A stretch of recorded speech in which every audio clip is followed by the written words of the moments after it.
Salmo 78, no versículo 9, está escrito assim: Se os filhos de Efraim, arqueiros armados, retrocederam no dia do combate, é porque, não guardando a aliança de Deus, recusaram seguir a sua lei, esqueceram-se dos seus atos e dos prodígios que lhes mostrara. Nós estamos no livro de Salmos, capítulo 78, versículo 9, e eu vou ler novamente. Se os filhos de Efraim, arqueiros armados, retrocederam no dia do combate, é porque, não guardando a aliança de Deus, recusaram seguir a sua lei, esqueceram-se dos seus atos e dos prodígios que lhes mostrara. Pai bendito e soberano, diante desta tua palavra eu oro, Senhor, para que o Senhor venha falar com nós reunidos nesse lugar e com aquelas pessoas que ouvem à distância. Que eu diminua e que o Senhor cresça, e que o teu Espírito Santo use meus lábios para pregar a tua palavra com sabedoria. Então, meu Pai, toma conta desse lugar e desse culto e fala em cada coração. Nós te pedimos, Senhor, que a tua graça, misericórdia venha nos acompanhar, venha preencher o nosso ser, o nosso espírito, a nossa alma, e para isso nós te pedimos, nos alimenta com a tua palavra, e que esta tua palavra produza frutos para o qual está sendo enviada, no nome de Jesus. Muito obrigado, amém e graças a Deus. Quando nós lemos aqui, se os filhos de Efraim, inicialmente nós pensamos numa pessoa. Efraim era o segundo filho de José do Egito. Mas quando nós falamos aqui de Efraim, nós não estamos falando de uma pessoa, mas estamos falando de um local. Efraim é o nome tribal de Israel. Então, quando nós temos aqui na Bíblia referências a Efraim, nós temos referência a Israel. Lá no livro de Oséias, no capítulo 12, fala sobre Efraim, ou seja, fala sobre Israel. Então vamos abrir lá no livro de Oséias, no capítulo 12. E está escrito assim: Efraim apacenta o vento, segue o vento oriental todo o dia, multiplica a mentira e a destruição, e fazem aliança com a Síria, e o azeite se leva ao Egito. Israel tinha passado por dois reis anteriores, um rei chamado Menahem, e ele sujeitou Efraim, Israel, à Síria. Ele, com medo de que a Síria não invadisse Israel, ele fez um acordo, pagou um tributo muito pesado, um tributo de 1.000 talentos de prata. E Deus não se agradou disso, porque o Deus de Israel, o Deus de Efraim, como era popularmente chamado Israel, ele queria que o povo, que aquela nação escolhida por ele, confiasse totalmente nele. Mas esse rei chamado Menahem, ele prefere fazer um acordo com a Síria e pagar um tributo muito alto. Quando ele morre, o rei chamado Peca, ele assume o reinado, ele fica contra os assírios, forma uma coalizão com a Síria, mas também não tem paz, não recorre a Deus, quer buscar de uma maneira política a aliança, e Deus também não se agrada. Finalmente, nesse tempo de Oséias, vem um rei também com o mesmo nome do profeta, um rei chamado Oséias, e ele troca a aliança da Assíria pela aliança com o Egito. Isso aí Está na Bíblia lá em 2 Reis, mas nós não vamos ler agora. E Deus, ele fica aborrecido com tudo isso, porque ele diz, olha, aquele meu povo que eu livrei das terras do Egito, da escravidão, com mão forte, esse povo, em vez de confiar em mim, eles querem acordos políticos, acordos com homens. E então ele diz, olha, Efraim, ele está se alimentando do vento. Ele corre atrás do vento oriental o dia inteiro, mas ele multiplica enganos, ele multiplica violência, ele estabelece pactos com a Síria e manda o azeite para o Egito. Por que ele mandava azeite? O azeite tipificava uma aliança, era algo de valor, e ele enviava o azeite para o Egito como uma forma de agradar, para que eles não ficassem, de alguma maneira, em situação pior. Mas Deus está dizendo, olha, tudo isso não me agrada. E o Senhor também com Judá tem contenda, e castigará a Jacó, segundo os seus caminhos, segundo as suas obras, o recompensará. Efraim, Israel, era o reino do norte, Judá, o reino do sul. Ambos desagradavam a Deus, porque não confiavam plenamente em Deus. E Deus está falando, olha, para Israel, o reino do norte, eu tenho essa palavra, mas para Judá também tenho contenda. E ele fala, e castigará Jacó. Jacó quem é? Jacó é Israel. O nome de Jacó não foi trocado para Israel? Segundo os seus caminhos, segundo as suas obras, o recompensará. Deus está dizendo, olha, aquilo que vocês estão plantando, vocês vão colher. Pega o exemplo de Jacó, e ele fala no verso 3, no ventre pegou do carinhar do seu irmão, e na sua idade varonil lutou com Deus, lutou com o anjo e prevaleceu, chorou e lhe fez súplicas, e em Betel o achou, e ali falou Deus com ele. Ele compara Jacó a Israel.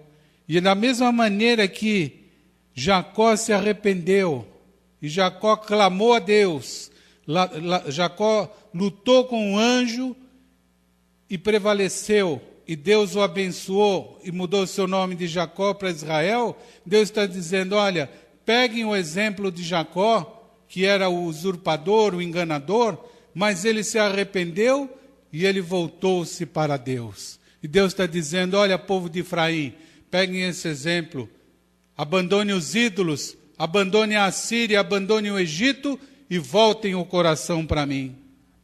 Sim, versículo 5, o Senhor, o Deus dos exércitos, o Senhor é o seu nome. Tu, pois, converte-te a Deus, guarda a benevolência e a justiça, e em teu Deus espera sempre.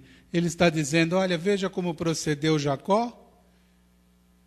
Jacó teve que fugir lá para as terras de Padiarã, foi servir lá nas terras do seu tio, apacentou gado, trabalhou muito por amor de uma mulher, mas voltou, se arrependeu e encontrou a Deus. Vocês fizeram acordos errados, estão aí correndo atrás do vento, acordos com a Síria, acordos com o Egito, mas larguem tudo isso e voltem-se para Deus e aguardem no Senhor que vocês vão ver.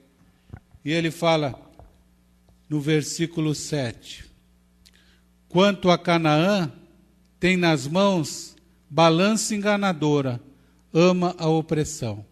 Canaã era um lugar de comércio. E Deus está dizendo, olha, lá tem uma balança enganadora, eles enganam no comércio, eles amam a opressão. Mas Efraim, Israel procede da mesma maneira, mas acha que eu não vejo.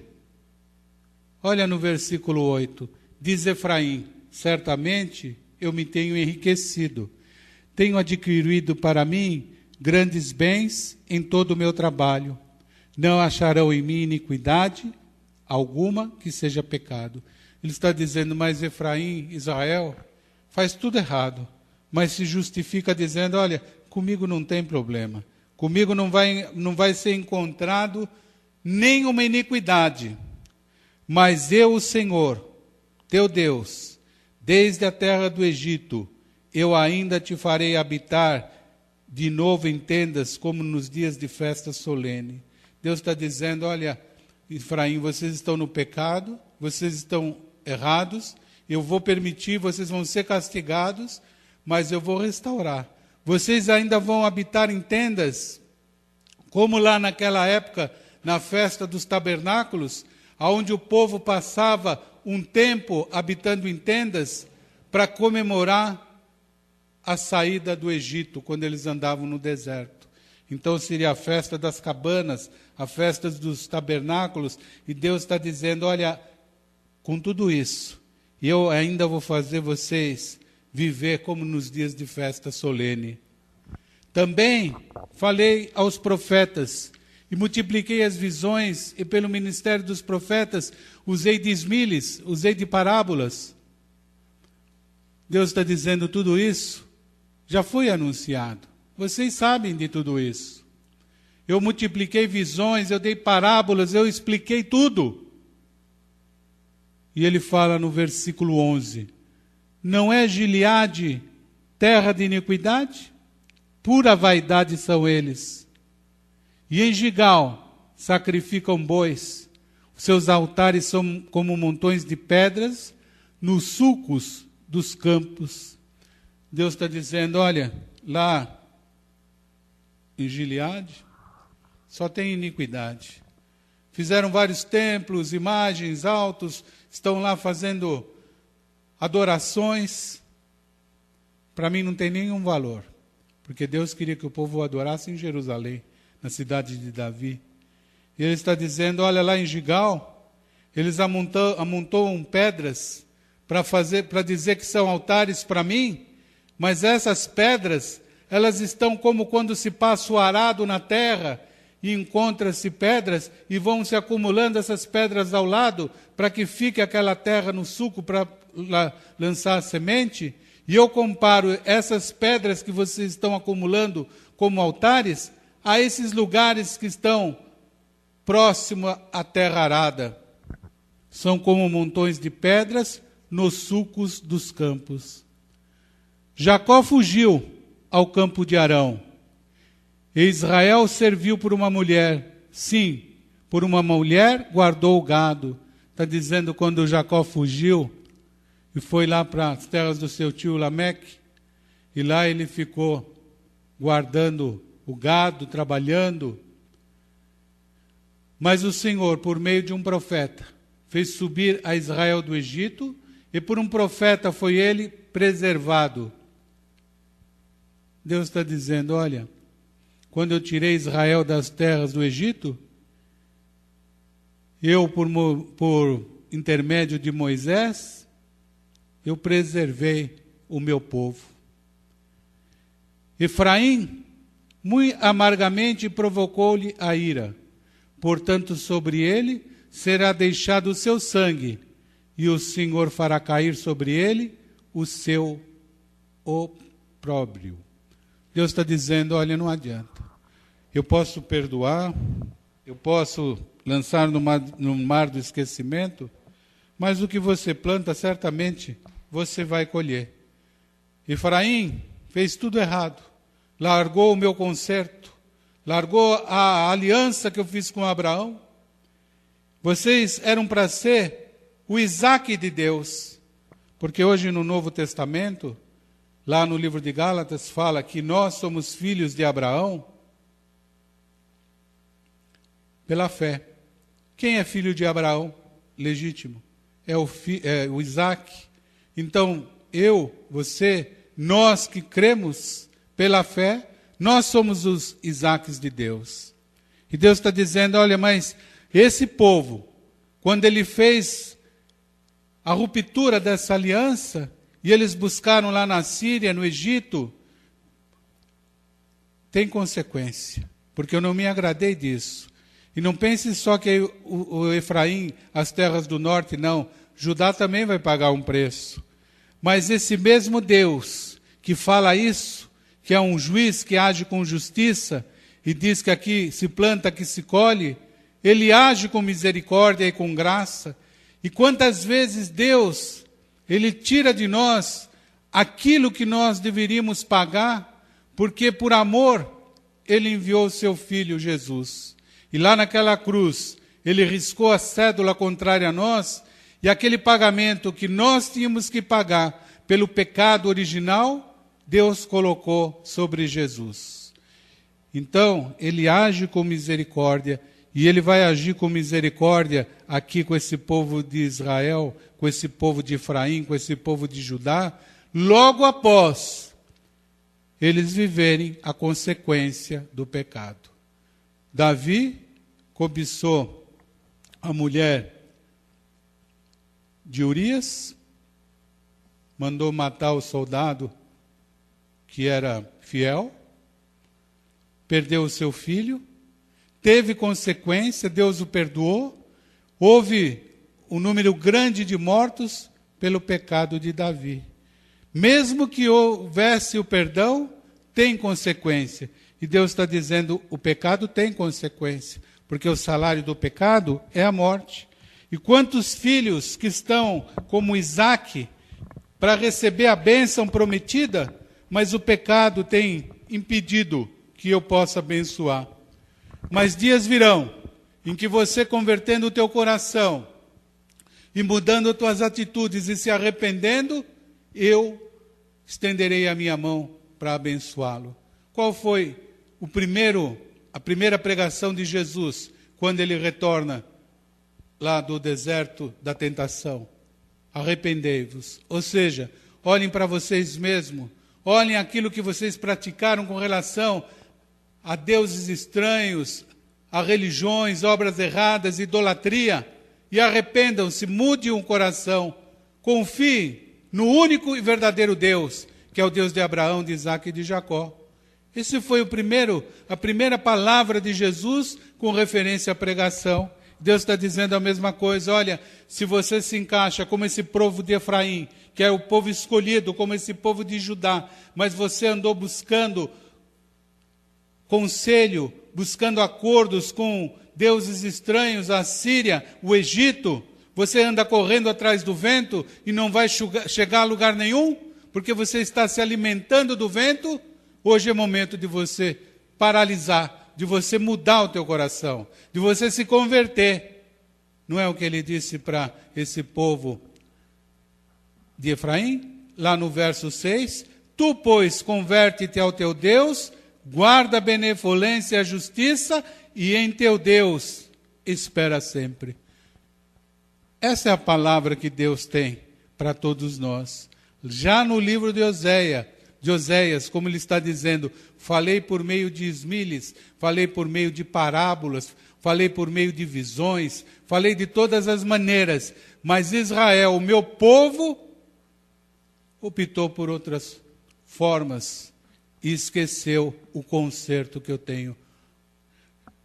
Prosseguindo lá no capítulo 14, você vê que o próprio Deus, ele tem a palavra da redenção, a palavra da graça, porque Deus é amor.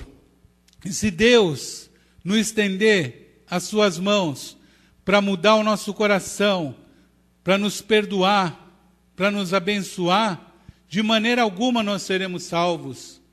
Por isso que diz que o Senhor, ele deseja a salvação de todos. Muitos são os chamados, poucos os escolhidos. Esse povo aqui de Efraim, eles tinham a escolha de Deus, tinham o chamado, mas eles não queriam. Muitos, a maioria, preferiam andar em outros caminhos. E Deus fala aqui, Oséias capítulo 14, versículo 1. Volta-te, ó Israel, para o Senhor teu Deus, porque pela tua iniquidade tens caído. Tomai convosco palavras e voltai para o Senhor, e dizei-lhe, tira toda a iniquidade e aceita o que é bom. E ofereceremos como novilhos os sacrifícios dos nossos lábios. Ele está dizendo já lá no Antigo Testamento, que aquele povo, eles tinham que trazer palavras voltando para o Senhor e pedindo que o Senhor tirasse a iniquidade. Tira toda a iniquidade e aceita o que é bom.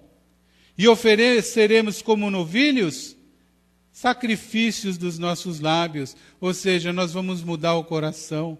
O Senhor Jesus não falou que a boca fala o que o coração é cheio? Sacrifícios dos nossos lábios é o que Deus quer. É que nós sejamos pregadores da sua palavra com alegria, com um testemunho vivo, com uma mudança de vida. Não um sacrifício que dizem por aí que te custe muito caro. Não um sacrifício que doa no teu coração, porque alguns dizem, não, você tem que sacrificar, e o sacrifício é algo que dói. Isso aí, infelizmente, não é a verdade. Porque todo sacrifício que Deus requer é um sacrifício feito em amor. E quando você faz em amor, você faz com alegria. Não é com dor, é com alegria. Sacrifícios dos nossos lábios. Confessem, versículo 3, não nos salvará a Síria. Não iremos montados em cavalos, e as obras das nossas mãos já não diremos, tu é o nosso Deus. Porque em ti o órfão acha a misericórdia. Deus está dizendo, olha povo de Efraim, olha povo de Judá, vocês vão reconhecer que a Síria não vão salvá-los, que a força dos cavalos não vai resolver nada. Não diz lá, uns confiam em carros, outros confiam em cavalos, mas nós confiamos em Deus? Deus está dizendo, olha, vocês mesmos vão falar, não iremos montados em cavalos, e as obras das nossas mãos, os ídolos, as imagens, já não diremos, tu és o nosso Deus. Porque as imagens nada são. Não é o que fala a palavra de Deus? Tem boca, mas não fala. Tem olhos, mas não vê. Tem nariz, não cheiram. Tem mão, mas não apalpam. Enfim, não são nada. Porque em ti o órfão acha misericórdia. Ou seja, aquele que está ruim, não tem nada, não tem herança, não tem o pai e a mãe para consolar. Uma pessoa solitária, mas em Deus ela tem uma aliança. Em Deus ela tem alguém que a proteja, livre e guarde. Versículo 4, Oséias capítulo 14. Eu sararei a sua apostasia. Eu voluntariamente os amarei.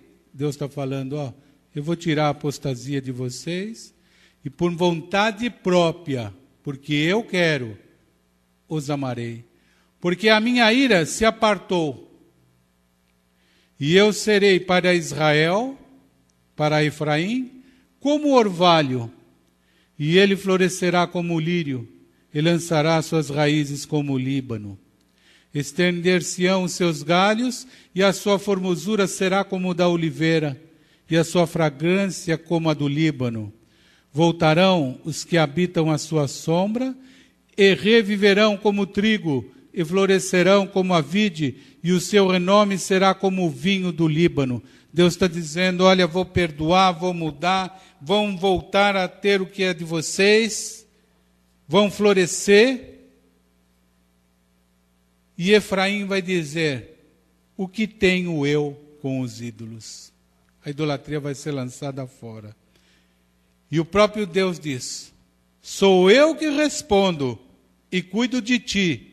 Eu sou como o pinheiro verde, o fruto que vos produz, de mim procede. Deus está dizendo, olha, eu sou a videira, vós são as varas, sem mim nada podeis fazer. Aquele que estiver ligado na videira, que é Cristo, vai dar muito fruto. Sou eu que respondo, eu cuido de ti, eu sou como o pinheiro verde, o fruto que você produz, de mim procede. Olha, não digas tu, a força do meu braço conquistou o meu estudo, a minha sabedoria. Antes dizei, o Senhor me concedeu. Não é o que está na palavra? Quem é sábio? Ele pergunta. Aquele que considerar essas coisas. Quem tem discernimento? Aquele que as compreender. Os caminhos do Senhor são justos, os justos andam nele, mas os rebeldes neles tropeçam. Deus é bem claro. Ele diz, olha, o sábio é quem considerar isso. Essa pregação que você acabou de ouvir, se você considerar, você é sábio. Quem tem discernimento? Aquele que compreende isto que está sendo anunciado. Nem todos, porque os rebeldes, eles tropeçam na palavra de Deus. O Senhor Jesus disse, olha, eu não vim para condenar, eu já tenho quem o julgue. Quem vai julgar é a palavra que eu vos tenho anunciado. A palavra de Deus, ela é a espada de dois gumes. Ela corta para todos os lados.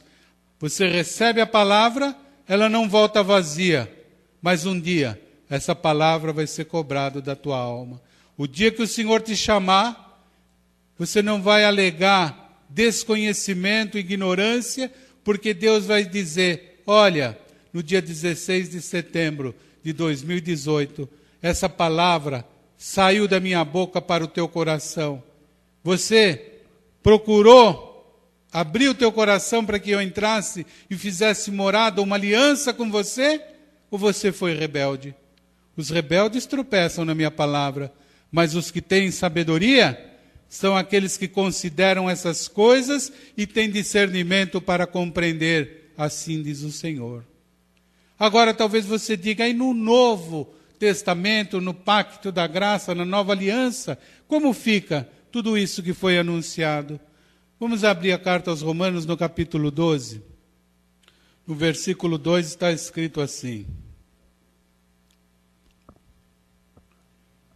E não vos conformeis a este mundo, mas transformai-vos pela renovação da vossa mente, para que experimenteis qual seja a boa, agradável e perfeita vontade de Deus. O que Deus estava dizendo? O mundo tem as suas tradições, tem a sua maneira de pensar, mas não adianta você ficar conformado com isso, achando que é assim mesmo. Ele diz, transformai-vos pela renovação da vossa mente. Ou seja, abra o coração, começa a raciocinar de uma outra maneira. Começa a raciocinar com discernimento, com sabedoria, buscando compreender a palavra do Senhor. E aí você vai provar a boa, agradável e perfeita vontade de Deus. Deus não quer ninguém no sofrimento. O Senhor Jesus não disse que Ele vinha para que tenhamos vida e vida em abundância? Ele não disse que Ele é o Deus da prosperidade, que a prosperidade é dom de Deus? Ele não disse que a porta que Ele abre, homem nenhum fecha? Ele não disse que o que bate recebe, que o que pede também recebe? Que o que busca encontra? São as palavras de Jesus. São palavras favoráveis àquele que compreende, aquele que renova a mente, renova o entendimento e encontra a boa, agradável e perfeita vontade de Deus.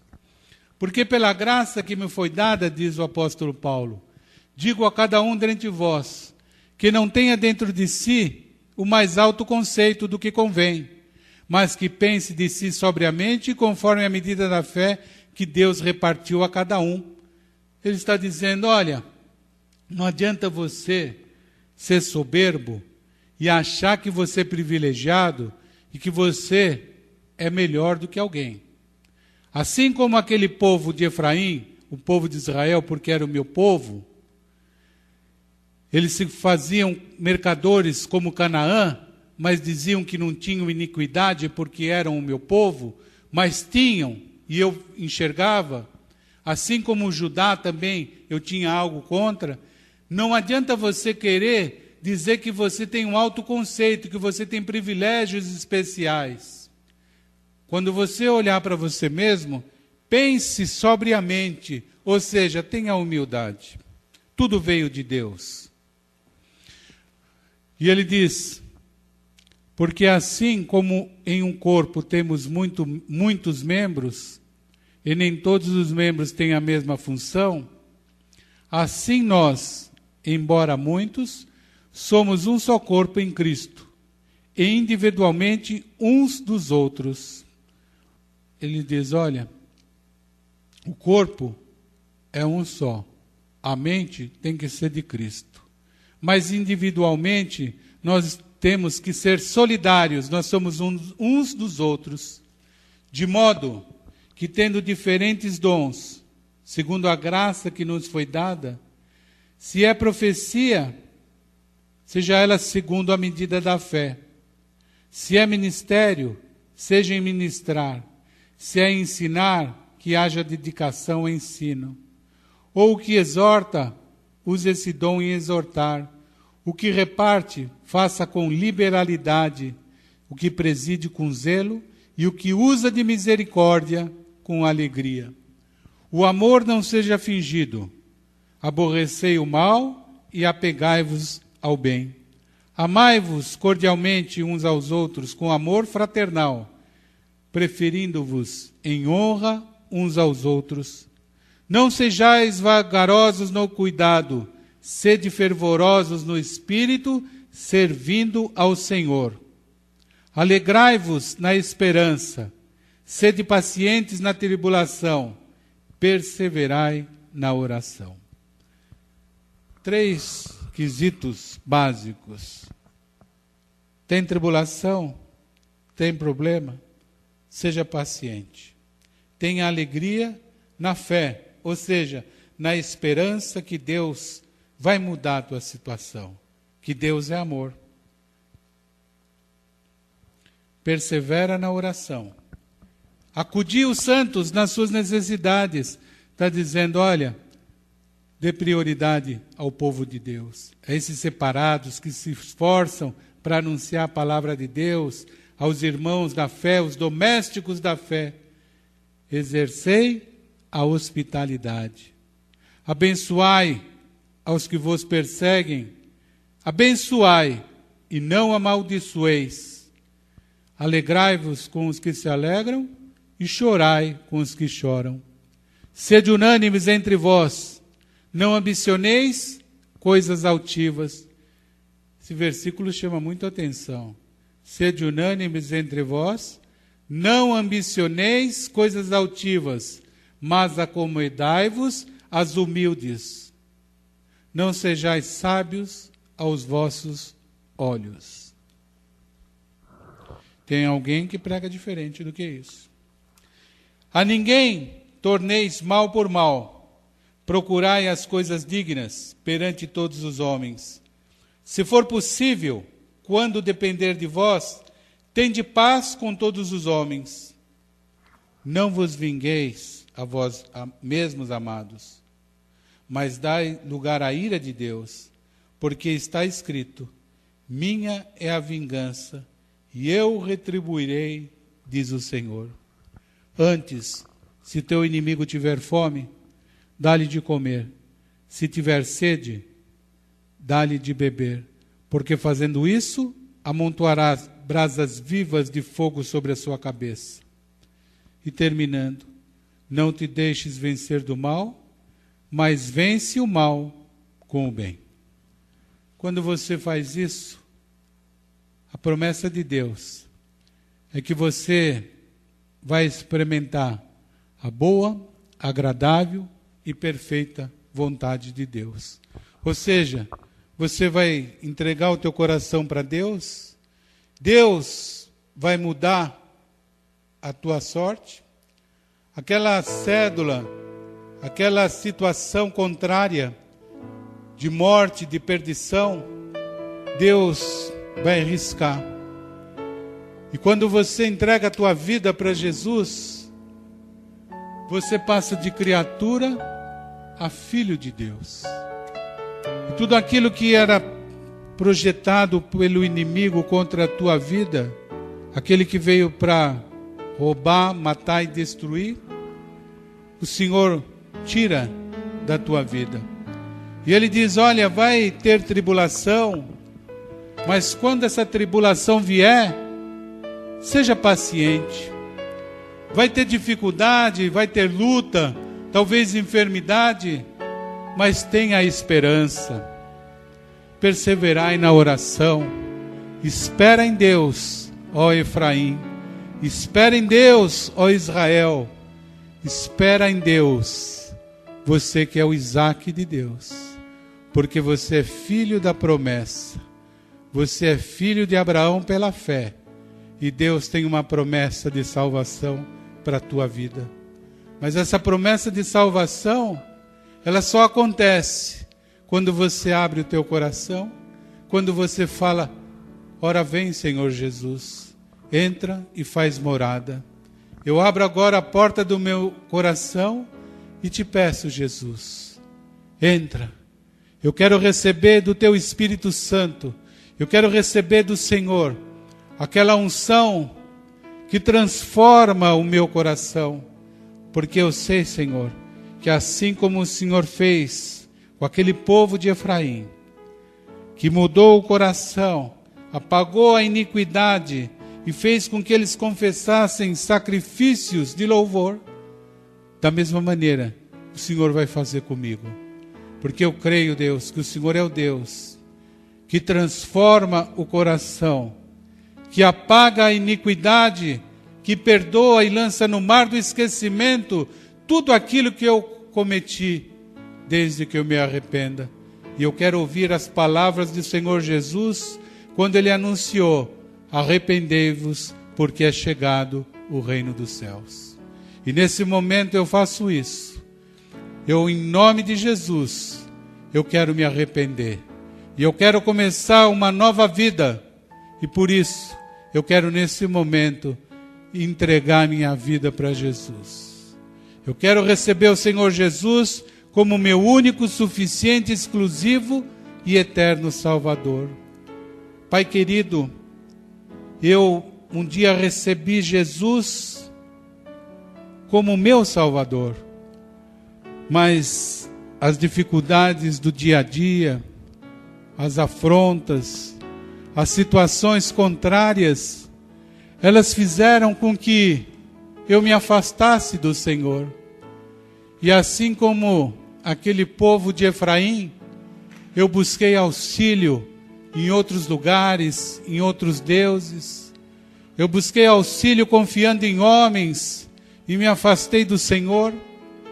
Mas nesse momento, ouvindo esta palavra, eu reconheço que só o Senhor é Deus. E por isso eu quero nesse momento que o Senhor me ajude. E eu quero renovar a aliança da graça em minha vida com o Senhor. Coloca a mão no teu coração, nós vamos orar. E ore assim comigo, você que está recebendo o Senhor Jesus como único, suficiente, exclusivo e eterno Salvador. Pai querido, em nome do Senhor Jesus, eu ouvi esta palavra e eu quero, Senhor, experimentar e viver a boa, agradável e perfeita vontade de Deus na minha vida. Por isso, eu abro agora o meu coração e eu recebo o Senhor Jesus como meu único, suficiente, exclusivo e eterno Salvador, porque eu quero, Deus, cumprir os teus mandamentos e reconhecer que somente o Senhor é o único e verdadeiro Deus. Pai querido, bendito e amado, olha, Deus, para nós aqui reunidos orando nesse momento, para aqueles, meu Pai querido, que estão à distância também orando, aqueles que entregaram a vida em tuas mãos, escreve o nome deles no livro da vida. E para nós, meu Pai, que quantas e quantas vezes agimos como Efraim, como Judá, afastando-nos do teu caminho, confiando em outras religiões, depositando fé em ídolos, em imagens, em homens. Mas nesse momento, Deus, nós queremos que tudo isso o Senhor nos perdoe, que o Senhor risque, meu Pai, da nossa vida isso que foi praticado por nós de uma maneira errada, ainda com conhecimento ou por ignorância, mas nós confessamos que erramos. E nós queremos, meu Pai, que a partir de hoje o Senhor nos conceda um novo coração, que o Senhor transforme e nos tire do opróbrio e nós sejamos nova criatura. Por isso, Deus, nos ajude, Senhor, porque nós também diremos: Tu é o nosso Deus, porque em Ti até o órfão acha misericórdia. O decantaralabasubes andalabalás, decantaralabastebes andalabachaias, o shuriandalaias decantaralabás. Deus soberano, Deus bendito, olha, meu Deus, para o teu povo orando, Senhor, e derrama agora da tua graça, da unção, do teu azeite celestial, e abençoa, Deus, a cada um de nós. Eu te peço em nome de Jesus, visita o teu povo agora, Senhor, e transforma o nosso coração. Quebra, Senhor, as barreiras, arranca as enfermidades, muda o coração e nos ajude, Senhor, a experimentar a boa, agradável e perfeita vontade de Deus. Tudo isso eu te peço, Senhor, e te agradeço, em nome de Jesus. Diga amém e graças a Deus. Obrigado, meu Deus. Glória, glória, glórias. Aleluias. Senhor Deus, eu te agradeço por essa palavra e te peço, Deus, que o Senhor continue nos abençoando durante essa semana. Que o Senhor verdadeiramente esteja ao nosso lado, purifica o nosso coração. Abençoa, meu Pai, essas pessoas que ouviram essa palavra à distância. Muda os corações, Senhor, e nos guarde, Senhor, das ciladas do inimigo. Abençoa, meu Pai, as nossas filhas, os nossos parentes. Guarda, meu Pai, a cada um com a tua graça e com o teu amor. E que o Senhor te abençoe e te guarde. Que o Senhor faça resplandecer o seu rosto sobre ti e tenha misericórdia de ti. O Senhor sobre ti levante o seu rosto e te dê a paz. Muito obrigado e amém e graças a Deus.